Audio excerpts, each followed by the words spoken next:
ममालिक में उस जगह पे अपनी इन्वेस्टमेंट कर रहा है। बाहर के जो कंट्रीज हैं, जो यूरोप कंट्रीज हैं, उन्हें इंडिया की जरूरत है। ज़रूरत है, बिल्कुल है, क्योंकि इंडिया उन्हें सपोर्ट करती है और वो इंडिया को सपोर्ट करते हैं। पाकिस्तान उनको सपोर्ट नहीं करती, यूके और यूरोप कंट्रीज को। दूसरी चीज़ ये है कि जो न्यू यूथ है वहाँ पे इंडियन की, मैं उनको रिक्वेस्ट करता हूँ कि वो जो एक पुराना ट्रेडिशन चल रहा था ना, दुश्मनी वाला, राइवलरी वाला, उसको किसी तरह से ख़त्म करके ऐसी मोहब्बत की फ़ज़ा पैदा की जाए ताकि पाकिस्तान और इंडिया के आपस में ऐसे स्ट्रांग रिलेशंस हो सकें कि हमें भी वो मौके मिल सकें जो हमें यहाँ पे अभी फ़िलहाल जो है ना वो मुयस्सर नहीं है। जो वहाँ पे रैशनलिज्म है उसको बहुत प्रमोट किया जाता है। यहाँ हमारे यहाँ अभी बहुत सारी फिक्री तरक्की होने की ज़रूरत है, सोच को बेहतर करने की ज़रूरत है। और हमारे ग्रेजुएट्स उनमें जो शिद्दत पसंदी है वो बहुत ज़्यादा पाई जाती है, जो बाहर के ममालिक में पसंद नहीं किया।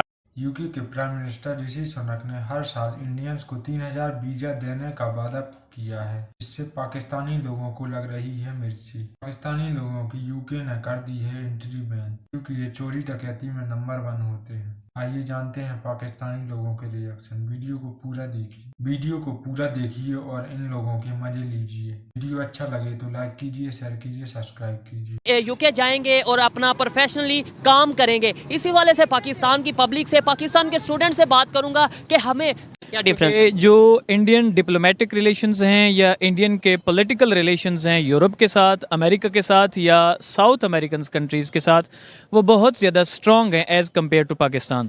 इवन कि मैं समझता हूँ कि हमारे जो एशियन कंट्रीज़ हैं उन सबसे ज़्यादा अगर कोई स्ट्रॉन्ग रिलेशंस में है तो वो सिर्फ इंडिया है, यूरोपियन कंट्रीज़ के साथ और अमेरिकन कंट्रीज़ के साथ। उसकी रीज़न क्या है? उसकी सबसे बड़ी रीज़न जहाँ तक स्टूडेंट वीज़ा की बात है या स्टूडेंट जिस तरह से यानी इंडिया बाकी वेस्टर्न कंट्रीज़ के साथ या यूरोपियन कंट्रीज़ के साथ लेके चल रहा है, नंबर 1। नंबर 2, देखिए जी, जो इकोनॉमी होती है, economy always matters in the respect and the Prestige of the country. अगर हम हिस्टोरिकली देखते हैं 1950 में आप देख लीजिए, जब लियाकत अली खान साहब ने विजिट किया था यूनाइटेड स्टेट्स ऑफ अमेरिका को, वो अपने फॉरेन मिनिस्टर्स को या डिप्लोमेट्स को भेज देते हैं। ये बात की, हाँ बिल्कुल, खुद आते नहीं। अभी कल की बात है, G20 की मीटिंग्स चल रही है इंडोनेशिया में, माली में चल रही, माली में, ठीक है। वहाँ पे गले मिला गया है, मतलब जो इंडिया के प्राइम मिनिस्टर हैं और जो प्रेसिडेंट हैं जो बाइडन, उन्होंने, यानी आपने ये बोला ना कि हमारे जो डिप्लोमेट्स को भेज देते हैं, खुद तो हाथ मिलाना नहीं गवारा करते और उनके साथ वो गले मिल रहे हैं। बिल्कुल, आपने शायद 10, 11, 12 और 13 ये 3 दिन की जो मीटिंग्स हुई हैं आसियान की, उसके अंदर इंडिया इनवाइटेड था और पूरे का पूरा वेस्ट आया हुआ था।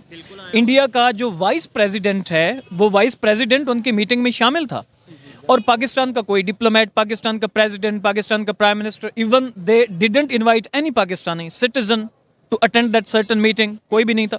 सेकेंडली, G20 की जो मीटिंग हो रही है यहाँ पे माली के अंदर, उसकी जो नेक्स्ट प्रेसिडेंसी है वो दी गई है इंडिया को, आपको पता है। और उसके लिए नेक्स्ट प्रेसिडेंसी के लिए उन्होंने वो जो लोकेशन है वो लोकेशन भी मेंशन, कश्मीर। हाँ जी, एग्जैक्टली।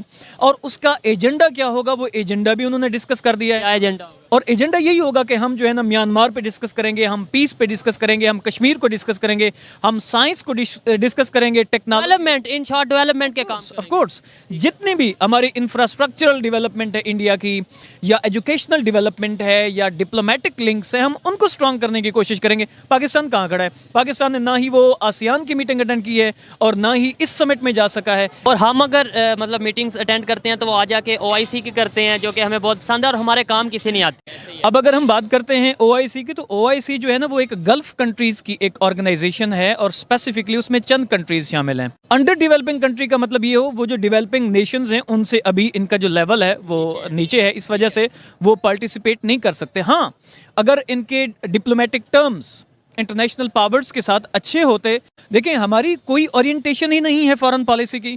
मुझे आप बताइए कि आप चाइना के साथ हैं या US के साथ हैं?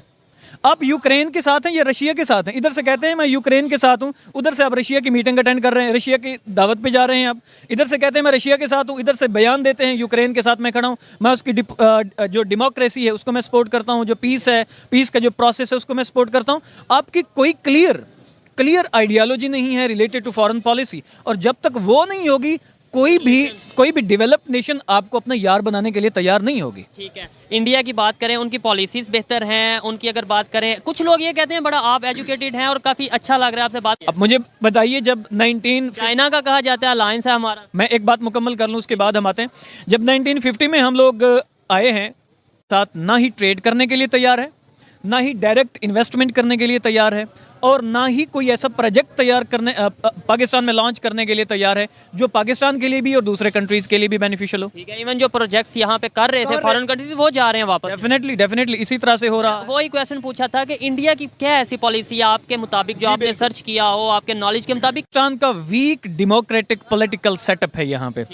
मुझे ये बताइए कि 2018 के बाद हमारी गंदम अपनी थी, अब हम किसी से हम जो है ना इस बार 3 लाख टन जो है ना हम वहां से इंपोर्ट करेंगे। तो एग्रीकल्चरल कंट्री थे, एग्रीकल्चरल कंट्रीज हैं, हमारा 62% पॉपुलेशन जो है ना वो डिपेंड के हवाले से इंडियंस बहुत एफर्ट कर रहे हैं और इवन के जितने भी हमारी टेक्नोलॉजी में जितने भी सीईओज बैठे हुए हैं मोस्ट ऑफ द टाइम वो इंडियंस ही हैं। आप ट्विटर को देख लीजिए, बाकी जितने भी आप गूगल के देख लीजिए आप, तो इसका मतलब ये है कि वो बहुत मेहनत कर रहे हैं। एक तो मैं उनकी इस मेहनत को बहुत अप्रिशिएट करता हूं कि मेहनत चाहे कोई भी करे उसका समर उसको मिल रहा है। दूसरी चीज़ ये है कि जो न्यू यूथ है वहाँ पे इंडियन की, मैं उनको रिक्वेस्ट करता हूं कि वो जो एक पुराना ट्रेडिशन चल रहा था ना, दुश्मनी वाला, राइवलरी वाला, उसको किसी तरह से ख़त्म करके ऐसी मोहब्बत की फ़ज़ा पैदा की जाए ताकि पाकिस्तान और इंडिया के आपस में ऐसे स्ट्रांग रिलेशंस हो सकें कि हमें भी वो मौके मिल सकें जो हमें यहाँ पे अभी फ़िलहाल जो है ना वो मुयस्सर नहीं है। हम एक दूसरे के साथ मिल के